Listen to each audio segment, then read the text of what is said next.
músico, todo compositor tiene alguien a quien admira musicalmente hablando, alguien en quien se inspira. ¿Tú sabes quién era el máximo ídolo de Juan Gabriel hablando en cuestiones musicales?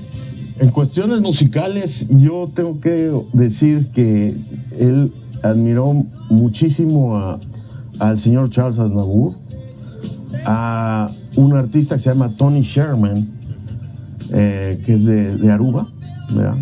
Siempre me ponía música con él. Logramos hacer un dueto con él. ¿Ah, sí? Sí. ¿Qué tipo de música es el que...? Él cantaba canciones de él, pero en papamento, empapamiento, perdón, que es el idioma de y Juan Gabriel lo admiraba muchísimo. Gran cantante, gran cantante. Fui a Ámsterdam a grabarlo porque él es ciudadano holandés, y grabamos un dueto muy bonito de lo que es María de todas las Marías. También admiraba mucho a Enrique Guzmán. ¿Ah, sí? Oh, muchísimo. Y a Angélica María.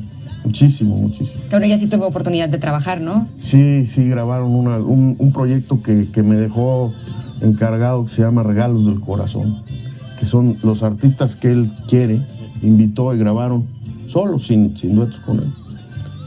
Yo no estuve involucrado en las grabaciones de los artistas, grabaron memitos que él tenía ahí, los invitaba a su casa y mira, tengo esta cancioncita, cántala.